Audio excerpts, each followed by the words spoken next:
Bismillahirrahmanirrahim. Assalamualaikum warahmatullahi wabarakatuh. Alhamdulillahirabbil alamin.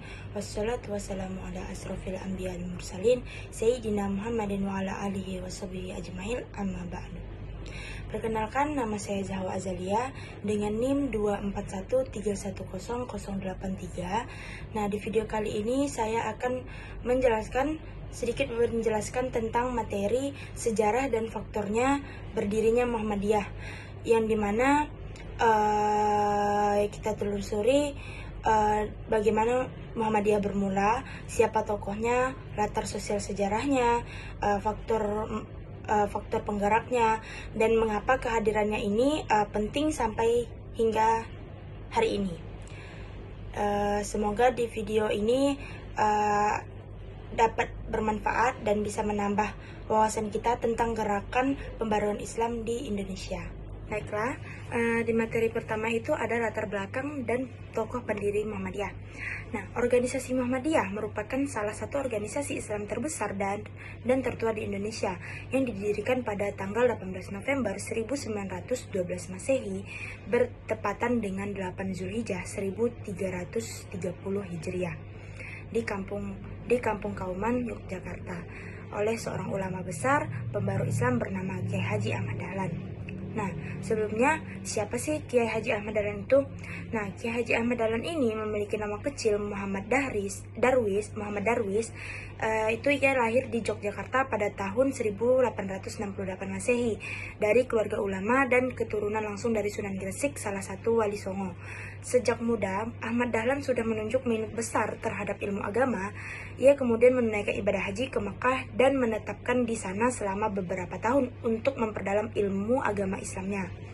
Nah, di Mekah beliau berinteraksi dengan banyak ulama dari berbagai negara dan mulai mengenal gagasan pembaruan Islam yang tengah berkembang di dunia Islam, terutamanya itu dari tokoh-tokoh seperti Jamaluddin Al-Afghani, Muhammad Abduh, dan Rashid Ridho.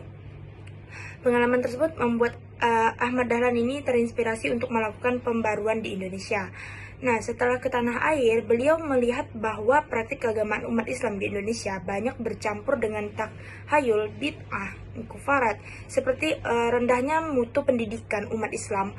Dari sinilah muncul tekad kuat untuk memperbaiki keadaan umat. Nah, sebelum beliau mendirikan Muhammadiyah ini, Ahmad Dahlan terlebih dahulu mendirikan sebuah sekolah rakyat yang bernama Madrasah Ibtidaiyah Diniyah Islamiyah di rumahnya sendiri di Kaumannya. Sekolahannya ini menggunakan sistem pendidikan modern, yaitu menggabungkan pelajaran agama dan ilmu umum. Dari sinilah kemudian lahir embrio pendirian organisasi Muhammadiyah. Selanjutnya ada materi faktor-faktor berdirinya Muhammadiyah. Pendirian Muhammadiyah ini bukanlah sebuah kebetulan, melainkan hasil dari proses panjang yang melibatkan berbagai faktor, baik dari dalam diri pendiri maupun dari situasi sosial dan keagamaan pada masa itu. Yang pertama itu ada faktor subjektif. Nah, faktor subjektif ini berkaitan dengan pengalaman spiritual dan pemikiran abadi Ahmad Dahlan. Ia sangat mendalami ajaran Al-Quran, terutama ayat-ayat suci yang mendorong umat Islam untuk berdakwah, berbuat baik, dan memperbaiki masyarakat. Ada beberapa surat yang mempengaruhi beliau, yaitu dari surat Al-Imran, surat Al-Asyar, surat Al-Ma'un. Dari pemahaman ayat-ayat dari surat tersebut, Ahmad Dahlan ini berkesimpulan bahwa Islam bukan hanya urusan ibadah ritual, tetapi juga harus diwujudkan dalam amal nyata untuk menolong sesama dan memperbaiki kehidupan masyarakat. Oleh karena itu, beliau mendirikan Muhammadiyah ini sebagai wadah dakwah terorganisir dan sistematis. Selanjutnya itu ada faktor objektif, yang dimana faktor objektif ini dapat dibagi menjadi dua, yaitu internal dan eksternal. Nah, faktor internalnya ini pada awal abad ke-20 umat Islam di Indonesia berada dalam kondisi yang memprihatinkan, yaitu banyak masyarakat yang terjebak dalam praktik keagamaan yang bercampur dengan takhayul, bid'ah, dan kufarat.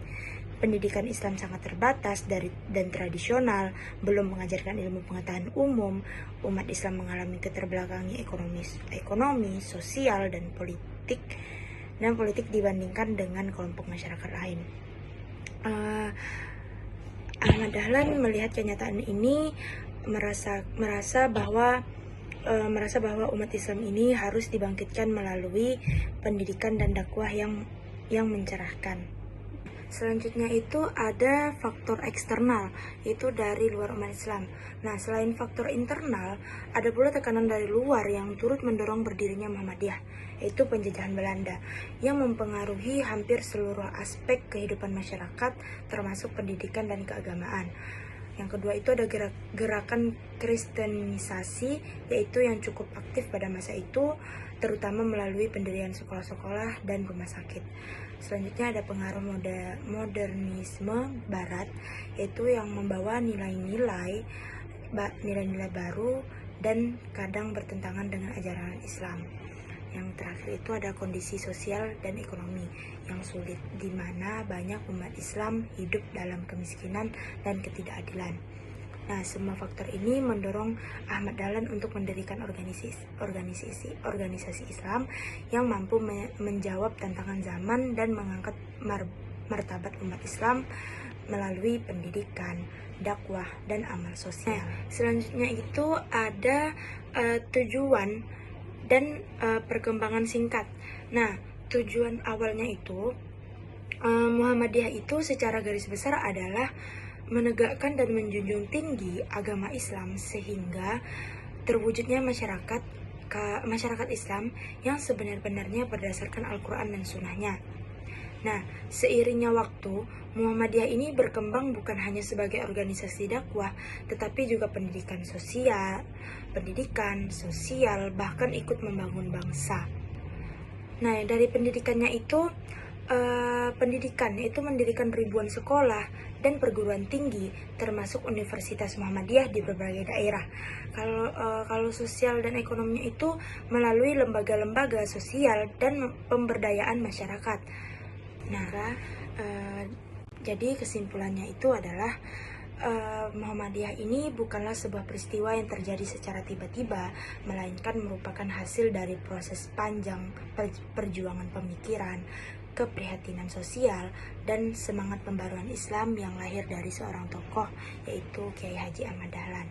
Nah, Ahmad Dahlan ini melihat secara langsung bagaimana umat Islam pada awal abad ke-20 itu mengalami kemunduran dalam berbagai aspek kehidupan, mulai dari aspek keagamaan, pendidikan, sosial, hingga ekonomi. Banyak umat Islam saat itu terjebak dalam praktik-praktik yang tidak sesuai dengan ajaran murni Islam, itu seperti takhayul, bid'ah, kufarat, serta mengalami keterbelakangan dalam hal ilmu pengetahuan dan kesejahteraan. Di sisi lainnya juga kondisi eksternal sebagai penjajah Belanda, tantangan kristenisasi, dan pengaruh modernisasi Barat juga turut memberi tekanan terhadap kehidupan umat Islam. Semua kondisi ini menimbulkan keprihatinan mendalam dalam diri Ahmad Dahlan.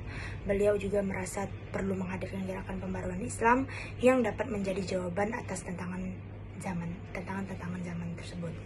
Nah, dari sinilah lahir Muhammadiyah sebagai organisasi yang memiliki visi untuk menegakkan dan menjunjung tinggi agama Islam sehingga terwujud masyarakat Islam yang sebenar-benarnya berdasarkan Al-Quran dan Sunnahnya.